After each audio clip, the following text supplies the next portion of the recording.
What is up, YouTube? Welcome back to the channel. My name is Quentin Gulliford. I'm a business owner, student. I'm a former Division I basketball athlete and now currently studying to be an oral and maxillofacial surgeon. I'm currently getting my master's at Midwestern University. It feels good to be back in front of the mic. It feels good to be back in front of the camera. It's been a little bit. We had to get through that fall quarter. Fall quarter was gnarly. But the purpose of this video is to talk about something I'm highly passionate about, and passionate about speaking about, right? If that makes sense. And I want to propose something to you because I've felt this myself, and I've heard so many people, family, friends, that have taken the same sentiment, right, that I'm going to articulate upon now. Let me know if you've ever just felt like your brain is constantly scrolling. Can you make sense of that? For me, that makes sense. As if every notification that you receive is a puppet string and it pulls you away from what you probably should be doing. Again, if you felt this way, I promise you're not alone. As I said, I feel this, right? And people I've talked to feel this, right? That pull to social media, the pull to the dating app, the pull to the games, whatever it is. You see, we live in a world now that is designed to keep us hooked. And in this video, I'm going to show a couple mechanisms, a couple protocols I've input in my life to cut those damn strings and reclaim your focus, reclaim your time, and really reclaim your identity. And I promise you, this video is not going to be just about deleting apps or anything like that. It's going to be about just making small changes, small rewirings in our circuitry that will help us live a more intentional life. There's a concept, and I've talked about this with one of our Bloom principles before, a concept called social opinion mining. If you don't know what that is, I'm going to talk about it briefly, and I'm not going to go into super detail about what that is. I highly recommend you look that up. I'll do my best. Hopefully I'll remember to put some links to some scholarly articles below this video in the captions. Just so you have those accessible to you, so you don't have to, go finding those things. But what social opinion mining is, how can I put this simply? Have you ever felt like your phone was listening to you? I have. Have you ever felt like you're seeing ads, you're seeing posts about things that you literally just talked about? Crazy, right? Social opinion mining.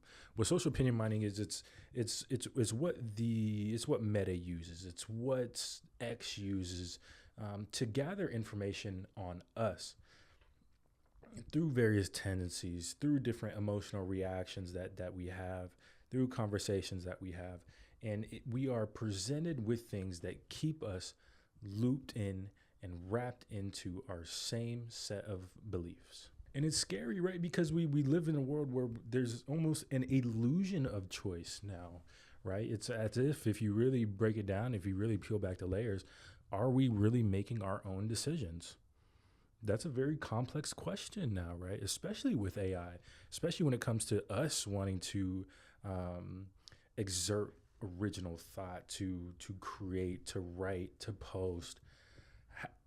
And it's so funny. So in my world, as a student, as an entrepreneur, I get so many ads, and me talking about this right now, I'll probably get more and more ads about it, about just different language models, large language models, and a large language model is something like ChatGPT, Perplexity, Gemini, stuff like that, and other various AI resources that have been created to do the work for us. This is very dangerous. It's very scary. And all of a sudden, there's this subtle erosion, if you will, of individual agency in the world, in this algorithmic world that we live in. So there's a couple of concepts that I'm talking about here. One is going to be us being constantly pulled in, right? And again, that's intentional through these social media platforms, but via our phones, where we're shown ads. Now we're shown ads we're given notifications that have literally nothing to do with us. It's crazy. Recently, I downloaded Snapchat just to look through some old memories. I haven't been on Snapchat in forever. I don't Snapchat anybody. But on my new phone, I don't have a lot of my old pictures. So I wanted to reminisce one night. So I downloaded Snapchat. I'd be getting notifications about like stories people post. Like, why are you notifying me about this stuff? Or on Facebook, it'll be so and so liked so and so's post. Go see it. I'm like, what the fuck? I don't want to see it. Why am I being shown a notification about this? But this is the world that we are living in, right? So that's concept number one. Concept number one is us being pulled. Again, I gave the puppet string analogy at the beginning of the video, and us really being at the mercy of the puppet strings. And who's the puppet master? The social media, the algorithms. Okay, concept number one. Concept number two is going to be us losing our individual agency through AI models doing the work for us. It's very important that we understand this, because if we can understand those two concepts, we can then understand how we can combat it, right? And if we can combat it, right, if everybody's living in this world, right, this algorithmic world, this social opinion mining world, if we can flip that on its head and if we can remove ourselves from that, I truly believe we have such an advantage, especially in the world where we are moving towards, even the world we're currently living in, right? With all the opportunities around us, right? We can really grab the world by the helms, if you will, and start to do things that really set us apart from the pack, from the rest of the crowd. So start with concept number one, and that's going to be, how can we cut those strings from the puppet master, from the social media, from the algorithms, right? So just a couple of things I've done, right? And I'm not a savant. I'm not I'm not a master in this esoteric field, and I don't know everything there is to know about this field. Don't get me wrong, but I've certainly done a few things in my life that have helped me feel like I have more control over what I'm being shown and the general pull I feel towards my phone, right? And it's a hard thing, right? I won't get into too much detail, but when it comes to certain relationships, when it comes to anything that requires us to be on our phone, to be on our device, I want to mitigate as much of those as possible, right? I'm going to delete as much social media as I can, right? I know you don't want to hear that. And I know you don't want to hear that. But for me, like I said, I haven't been on Snapchat, deleted Snapchat. Haven't been on TikTok for years. I know that would be like tearing out your eyeballs for a lot of you, but I promise you, I have not ever felt, and I'm not on X either, in the last year plus, maybe even over 2 years, I haven't once felt that I have missed out on anything, that I'm not cool or whatever. I didn't necessarily feel that, but some people might. I promise you, the world, the real world, the world that we see with our own two eyes, the world I'm looking at outside of my window in my office, is so much beautiful and so much more interesting and engaging than what we're looking at on our phone. If we're not really intentional about it, it's very easy to start to compare ourselves to the perfect life and world that we see of people on our phones, influencers, athletes, celebrities, yada yada yada. You get the picture. Rick Rubin was the first person I heard talk about this concept, and it really inspired me. He said something along the lines, and I apologize, Rick Rubin, if you somehow come across this video at some point in your life. And when it comes to creating something, writing something, making a movie, making a video, anything like that, anything creative, when we start to perceive that process and think about that process as, okay, what are other people going to like? What can I create that will outdo this person, that will outdo this article, that will outdo this movie? The output of that turns the piece of creative work into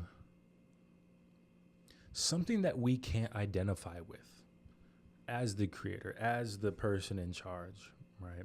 Rick Rubin talks about as soon as we start to create things that represents us, that represents our feelings, represents our own emotions, right? AI will never ever be able to capsulate my feelings, my experiences, what I have been through. All large language models have access to is what we type into it, yes, but what is out there publicly available on the internet, right? Stuff that has already been created before, not creative. When we begin to create things for ourselves, things that we're passionate about talking about, our beliefs, things of that nature, it just so happens that people love it. That's exactly what we want to see, right? And we're far enough into the AI age, if you will, that we can kind of sniff out when something is augmented by AI. What's so beautiful about the your favorite movies, your favorite songs, your favorite books? It's it's the creators interpretation, articulation of the world as they see it. That's what's so beautiful. That's what's so fantastic, right? And earlier in the video, I talked about we're losing our individual agency, right? There's this competitiveness, right? And we feel like there's this mass sentiment that what we believe as individuals, nobody's gonna like it, right? There's with all the saturation in the world, what makes me special? What makes my thoughts, feelings, emotions special? Who's gonna like that, right? And then again, we turn into, okay, what can I create that this person's gonna like, that this producer's gonna like, that this editor's gonna like? And again, we lose our individual agency. Here I've talked a lot about AI, and I don't want to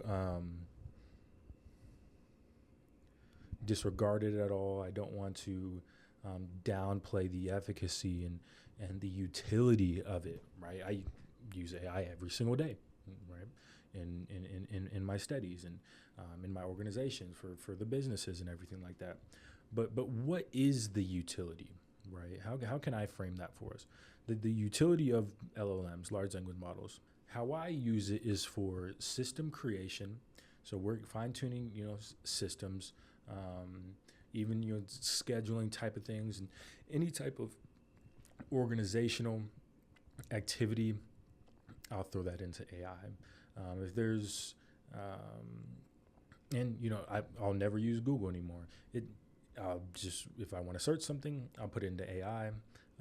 I can have it explain it to me simply for me. One of my favorite ChatGPT prompts is explain this to me as if I was a 5-year-old. That's my favorite thing in the world. I love it. It really helps us. It really helps me break down really complex scientific concepts in a way that can get me to just latch on to the concept, and then I can build up my understanding from there. And I can't finish this video. I can't get to the conclusion of this video without talking about the learning process itself, right? We've talked about the creative process and things we can do to lean into that creative process and lean into a creative mindset instead of leaning into an augmented creative mindset. We want to push that off to the side. We want to be creative. We want to hold on to that individual agency of ours. That's what's so beautiful about this life and pieces of material, movies, books. Right? One of my favorite things about reading is just how the different ways authors interpret their thoughts, sentence structure, language devices. Right? It's that's what's so beautiful about it. But the last thing I want to talk about in this video before I let you go is the learning process. AI and large language models has removed the friction of learning. And the tough thing there that we run into, right, is the friction is the thing that allows us to hold on to these concepts, that allows us to learn concepts and hold on to it, right? It feeling hard, it sucking, honestly, that will allow us to learn something from the beginning. We struggle, it's hard, okay, but we lean into friction, and a couple of days, a couple weeks down the line, and that concept is so ingrained in our mind that it's never going away. If we use LLMs, right, for the learning process, if we use LLMs to write for us, we lose out on so much growth within ourselves, within our journey, within our academic journey, whatever it is that you're trying to learn. So take it from me as a graduate student, as somebody deep into the thick of pharmacology, genetics, what else do we got? Anatomy, physiology. Lean into the friction. If you don't lean into the friction, you won't learn. And the overall theme of this video is using AI to think and create for us is a trap that we must avoid. Again, like I said earlier, there's so much utility for AI, ChatGPT, and all those great things. I promise you, again, even with this, I still use AI every single day. But as we love to say, you have to use it in a certain way for it to have real utility in our lives that allows us to maintain our individual agency. So what have we talked about here? We've talked about us living at the mercy of our phones, of our devices, us living at the mercy of AI, large language models, us losing our individual agency, us pushing creativity to the side and living in a creative mindset that is augmented, that people can sniff out as inauthentic. What do we want to do? What's the solution? Remove as much things on your phone as you can that pull you into it, right? You have to be intentional about it. It's hard. But as soon as you can construct an ecosystem, an environment in your life, right? And this is how things used to be for all time, right? It's kind of, as I'm talking about this, I'm thinking about like, damn, this is a new thing as of, let's say social media became really big, let's say 15 years ago. Don't quote me on that date. And I'm sure there's a continuum there. It just depends on the person, the family, and all those good things.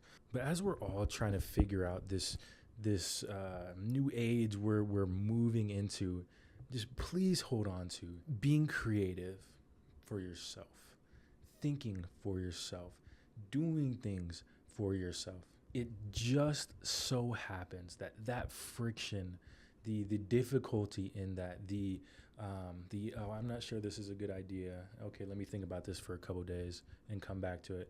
You think about it for a couple days, then you get it. Then you fine tune. Then you fine tune some more. Okay, a couple days later, you fine tune. That process, the output of that process is something truly magnificent, truly unique to you. Again, it just so happens that that's exactly what we crave from an entertainment standpoint, right? There's a kind of a crazy dichotomy here. So take it from me. If you don't take it from me, just be introspective in your life. If you feel like you're not at the mercy of that puppet master, awesome. Kudos to you. If you do, be introspective. Think about things you can do to change that, right? To change that sentiment. And I highly encourage everybody just to lean into the friction of your journey. Lean into the hard. It's going to be hard. If it's not hard, you're not doing something right. I promise you. And can just continue on your journey of digital freedom in 2025 and beyond. I hope you guys got something from this video. This video is pretty raw. Kind of went into this one a little bit different than my past videos. Usually, I have a big old script that I'm looking at, but I want to, again, the authenticity is what we crave, and I just wanted to finally get back on YouTube. Marcus and I have a goal of and it's not just a goal, something we are going to do. Starting first week of December, we want to do one video a week each for all of 2026 and see what happens. So if you got something from this video, I highly encourage you to subscribe to the channel. That would mean so much to us in this little ecosystem, business ecosystem atmosphere that we are trying to create, that I'm trying to create. And if you'd like to further support us, follow us on social media, Quentin Gulliford on Instagram, personally, Bloom Entities, that's our business, and our basketball training business, VXT Hoops. And never hesitate to shoot me, Marcus, a DM, throw something in the comments. If you have any recommendations yourself on how to unplug and lean into a digitally free life environment, let us know if you have any recommendations. Again, let me know. I'd love to collaborate with as many of you guys as possible. And our whole aspiration with this YouTube thing is to distribute and create as much and as often as we can, and provide as much value to all you beautiful people as possible through our own lived experience and things that we've learned. Appreciate you guys. Time to get back to studying. I will see you guys in the next video.